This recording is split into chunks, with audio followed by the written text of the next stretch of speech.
Manny and Morgan, I'm going to be honest. I'm starting to talk myself into, especially after the Siakam thing fell apart. Who? We've learned today Siakam would not be excited if he were traded to Sacramento. I'm starting to warm up to the idea. Just warm up. Say it. Zach LaVine. No. Why? Yeah, Manny, I like your reaction. Why? There's risk. The contract scares me. Some of the injury history. I feel like the buy-in part I'm not worried about. This guy's been an all-star level player in this league. He's been an all-star, literally. He's a dynamic scorer. He's got good size. He can get buckets. He had a really good game tonight in an overtime game for the Bulls. He makes a lot of money, and I just think it would make the Kings even more dynamic. Now, it doesn't fix all the issues, and that would not fix some of the defensive issues. I don't know. And can I also present one other thing that may not matter much to people, but for some reason it sticks with me a little bit. What? Back in 2018, when Zach LaVine was a restricted free agent, he signed an offer sheet with the Kings. The Bulls matched it. And he didn't just like docu-sign this. Okay? He didn't just like docu-sign it. Zach LaVine flew to Sacramento. His arms were tired. Shout out Rick Glassman. Yeah, Thank you. I got it. He flew to Sacramento. The Kings were bad. He flew to Sacramento, toured the facilities, met with the front office, felt the vibes, and went, I'm signing this shit. And I don't know. I go, you know what? This is a guy that if the Bulls didn't match, he would have been here. And he was cool with living with that, potentially. So you didn't think that he knew that they were going to No, because he part of the thing, one of the quotes he had at the time, I actually went back and looked at it. I'm glad you brought it up, Manny. He's so glad you brought it up, Manny. I'm going back to this ESPN story. The quote says, I'm disappointed that I had to get an offer sheet from another team, but Sacramento stepped up and made a strong impression. It appears Sacramento wants me more than Chicago. And now we know what happened. He ended up getting matched and he stayed with the Bulls, blah, blah, blah. But point is, he wanted to be here at one time. He flew here. He felt the vibes. And he still signed that offer sheet. Now, maybe I'm wrong, and maybe he knew it. They were going to match it. And someone said Zach only signed for the money. He knew Chicago would match. Okay, and maybe you're right. Maybe you're right. Okay, but let's not. So let me present a scenario to you. Okay. Oh, I'm ready. And here's what I've thought about with the Zach LaVine, right? Obviously, it's a big risk, right? With all that money, if they did that big move, they're tied to him. They're tied to a lot of money. And you have to hope he buys it. So let me ask you about this comparison, and I don't know if it's a good comparison or not. Paul Pierce and Antoine Walker are in Boston, right? They're putting buckets every night, but they're not winning, right? So Boston makes a drastic move at some point, goes and gets Walker's gone. They grab Garnett and that whole big three there. And all those years, Pierce did not play a lick of defense. Garnett got there. Garnett and Rivers got there, and they basically got in his ear. And nobody's going to say by a stretching of imagination that Pierce was an all-defensive player, but he flipped what he did. He still was an offensive threat, but he put down and played D because Garnett held him accountable during that time that he was there. And he actually used his athleticism and showed some decent defense. Is that what you think Mike Brown and this the coaching staff and these guys can do with Zach? I mean, I think there would be an excitement for him. We've already read reports that he would have interest in getting traded to Sacramento. Well, guess what? That's a little more than Siakam today. And we could talk about that in a little bit, right?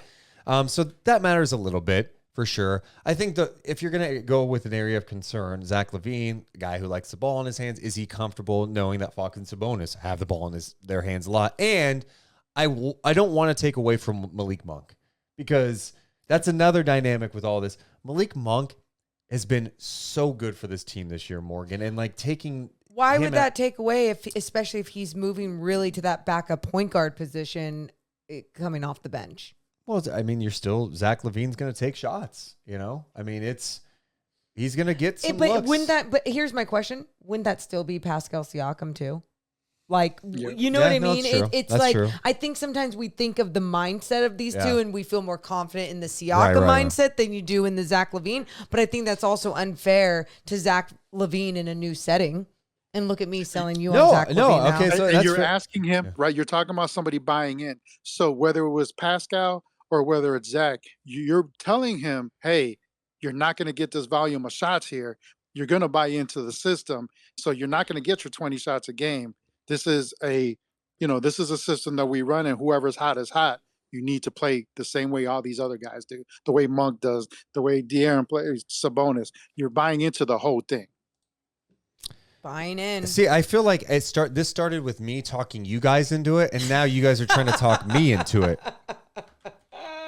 That's hilarious. I personally, I'm still, as much as I've seen of him, the Carlos Boozer defense that he puts forth.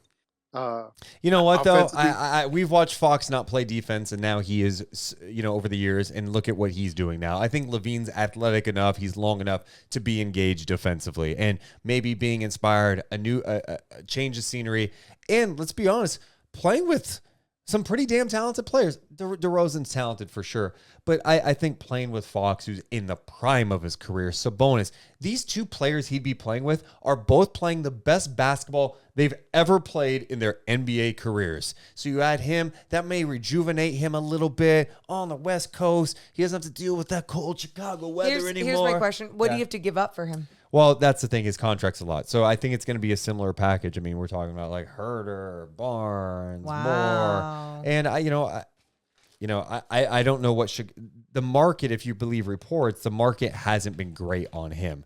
And you look at his salary, Morgan, unlike Siakam, who's his final year of his contract, LaVine makes 40 this year, 43 next year, 45.9, and then an option for 48.9. That's still, that's your average on a star player that you're trying to get. Now, here's the issue: is just like, again, this team's going to be pretty expensive, right? But that's what it would have been even if you were signing Pascal Siakam. And this is where I go with LaVine. I go, look, I understand the shortcomings, and I need to acknowledge this. I'm scared to death of it a little bit because of the money and kind of the injury history over the years. But I think he shoots it well. The spacing with this team, he's going to get great looks. And it's another guy that can go out there and get a bucket for you. I want to just see what his stats are this year on this season. So he is 28 years old. This season. How many games this season? He has played in 20 games. So he's missed some time. He has. He's averaging 20 points a game, 5 rebounds a game, 3.5 assists. He is shooting 44% from the field, 33% from three. So all of his numbers are down this year. Mm-hmm. All of them are down. So is that just like, hey, it's down because Chicago wasn't really vibing early in the year? It's just not doing well. Last year, he was averaging just under 25 on 48% shooting, 37% from three. He's a career 38% three-point shooter and a career 20 points per game in the NBA. Tonight, the Bulls played, by the way, against, where were they? Houston. They beat Houston tonight. This is a nice win in overtime. By 5. DeRozan, all the guys played. LaVine had 25 points, 13 rebounds, 7 assists, 3 steals on 8 of 15. 3 of 8 from downtown. Okay. I don't know. I'm trying to be open-minded because we're trying to take the step, So anyway. Let's watch his game after this. Okay. All right. That sounds good. Manny, I appreciate you checking in. Thanks for vibing with us on this LaVine talk. Thanks, you guys. Thanks, Manny. Manny's the best. Yeah. And I'm just trying to... I want to see where he's at right now with his body, his life. His life. But I know sometimes it's hard to tell when a team and their culture is a little weird. It's losing, but it's like, what are you doing as an individual? Like, are you a pro? Are you staying with it? And I think there would still need to be additional moves. Like I still need like a wing defender for sure. Like that's why, can you get Thibault or someone like that? A dream thing would be, hey, could you get LaVine and Caruso? That just seems like it's going to be really expensive, I think after the news today, for those who missed it, we did do a clip on this earlier, but The Athletic came out, our buddy Sam Amick had a report that Siakam would not be excited if he were traded to Sacramento. In fact, he went on the right that according to 2 league sources, the Kings should have very little, if any, optimism regarding the prospect of Siakam re-signing in the summer if they were to land him. Siakam is seeking a full-term max salary deal no matter where he ultimately lands. And while Siakam has not asked for a trade, the sources say he doesn't view the Kings as a good long-term fit if the Raptors choose to move him. We talked about this earlier today, and I think my thing was like, well, I don't know, do you call his bluff and see? I don't know. I'm starting to, as the day went on, I'm kind of with you. It's like, dude, if he doesn't want to be here, I know there are players in the past like Chris Webber people bring up, but Chris Webber still had years left on his deal. If it's not a rental. I don't want to be faced with a situation where the Kings give up some assets, get Siakam, and then they have to talk him into like buying in for the rest of the year. And what kind of environment is that? The questions that surround a team like, hey, is he going to come back? Do you want to come back? It just seems like it'd be a big distraction unless this is all a smokescreen and it's bullshit. Now, if he buys in, it's all about it. I'm all about going after Siakam. But if he doesn't want to be and Sacramento doesn't excite him, then go have fun playing with Trae Young. Go have fun. If you don't want to go be paired with Fox and Sabonis, two guys playing their best basketball of their career, you'd rather try to have fun being a 1A or a 1B or a 2 in Atlanta or somewhere else, then so be it. You have a chance to come to Sacramento, be an impactful player here, win some games, but you don't want it because either you don't like Sacramento, you view Sabonis as Fox as people who are maybe a little below you and you want the shine. If that's the case, then fine. You don't want to be a team guy? Well, I don't want you either. I sound petty. You do? It's not even the Sacramento thing. I'm just like... and it's tough. It's tough when you do see that because you go, okay, someone in his camp or him, they're pushing out. They don't want Sacramento. And in one way or another, it's like, okay, well then bye. Like, I don't want someone that doesn't want to be here. I'm over that because there's actual good basketball going on here. And there's a good culture here for once. Where if this was 4 years ago, 5 years ago, even 4 or 5 years ago, I would have been desperate. Like, nope, you try and trap anyone here. You get them. You put them here and you convince them. Do what you got to do. But I don't think the Kings need to be desperate at this trade deadline. Now, there's other people who I'm sure will hear me say that one line and be like, are you serious, Morgan? They need to make some moves to be a better team. I go down the list of the Western Conference and I'm just like, I don't see the Kings being, at this point, Deuce, Western Conference contenders.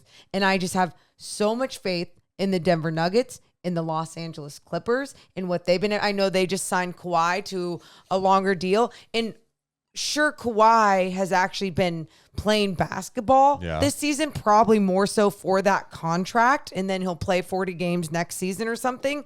But they had to bring him back. They had to. They have the new arena coming.